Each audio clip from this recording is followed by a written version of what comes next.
جب نوح علیہ السلام کشتی بنا رہے تھے تو ایک مومنہ بوڑھی عورت روز اللہ کے نبی کے پاس اپنی گٹھڑی لے کر آتی اور کہتی، اے اللہ کے نبی، کب کشتی روانہ ہوگی؟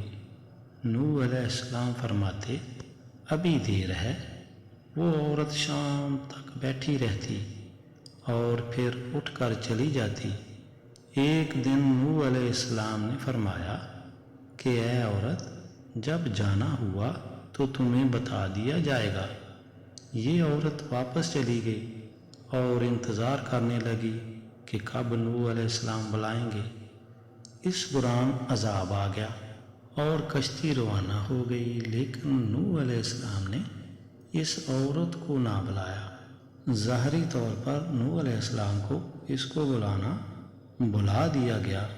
جب طوفان تھما تو ایک دن نوح علیہ السلام کے دل میں محبت اٹھی کہ شہر کو دیکھوں۔ جہاں سے چلا تھا وہاں آئے اور قریب جا کر دیکھا تو ایک جھونپڑی میں دیا جل رہا تھا۔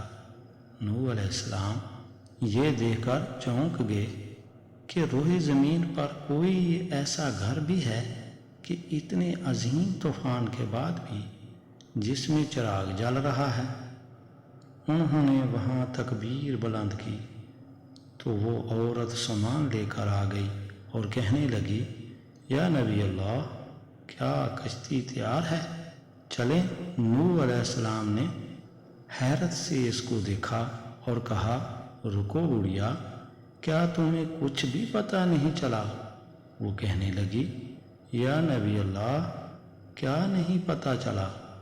کہا، اتنا بڑا سیلاب آیا، بارش آئی، تمہیں کچھ بھی پتہ نہیں چلا؟ بڑھیا کہنے لگی، یا نبی اللہ، بس ایک دن بادل گرجے تھے اور کچھ ہلکی سی پھوار پڑی تھی۔ نوح علیہ السلام حیران ہو کر آسمان کی طرف دیکھنے لگے اور کہا، میرے اللہ، یہ کیا ماجرا ہے؟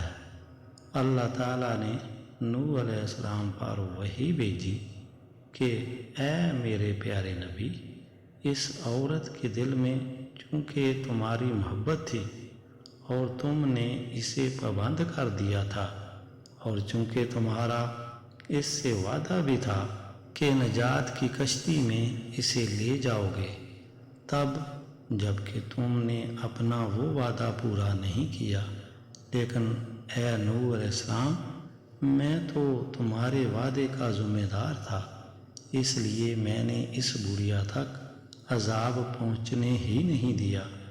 امام سجاد علیہ السلام نے پاس بیٹھے اپنے مومنین سے فرمایا، اے مومنو، یہ حدیث قیامت تک کے مومنین تک پہنچانا تم پر واجب ہے۔